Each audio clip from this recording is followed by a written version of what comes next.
మళ్ళీ హెరిటేజ్ వ్యాన్లో దొరికిన ఎర్రచందనం. 2015 డిసెంబర్లో ఇలాంటి వాహనమే ఒకటి దొరికింది. అందులోనైతే ఎర్రచందనం దొంగలను తేలికగా కనిపెట్టలేని రకంగా ప్రత్యేకంగా అరలు చేయించారు. అప్పుడు పోతలపట్టు నాయుడుపేట హైవే పైనే దొరికింది ఇది. అఫ్కోర్స్ పోలీసుల దర్యాప్తులో దాని నంబరు కూడా దొంగ నంబరే అని బయటపడింది. బహుశా ఇప్పుడు దొరికిన బండి నంబరు కూడా అంతే అయి ఉంటుంది. అయితే దీంతో తేలుతున్నదేమిటి? ఎర్రచందనం స్మగ్లింగ్ ఇప్పటికీ నిరంతరాయంగా నిర్భీతిగా నిరాటంకంగా సాగుతూనే ఉన్నదని.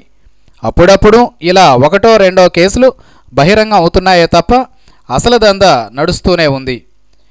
గ్రాండ్ వరల్డ్ దగ్గర అటవీ ప్రాంతంలో టాస్క్ ఫోర్స్ పోలీసుల కూంబింగ్, తారసపడిన స్మగ్లర్లు, రాళ్ల దాడి, గాలిలోకి ఒక రౌండ్ కాల్పులు, వాహనంతో పాటు 71 ఎర్రచందనం దొంగలు స్వాధీనం. హెరిటేజ్ వాహనంలో ఎర్రచందనం. మొత్తానికి స్మగ్లర్లు తెలివైన ఎత్తుగడే వేశారు. హెరిటేజ్ అంటే సీఎం సొంత సంస్థ. ఆ సంస్థ వాహనాల్ని తనిఖీలు చేసే సాహసం పోలీసులకు అటవీ అధికారులకు ఉండదు.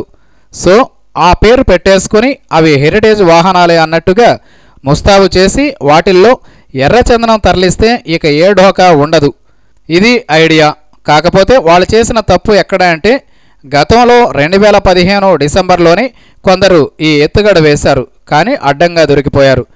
మళ్ళీ అదే ఐడియాను అమలు చేస్తే పోలీసులు తనిఖీలు చేయకుండా వదిలేస్తారని అనుకోవడంతో ఈ ఎత్తుగడ బెడిసికొట్టినట్టుంది. మళ్ళీ దొరికిపోయారు.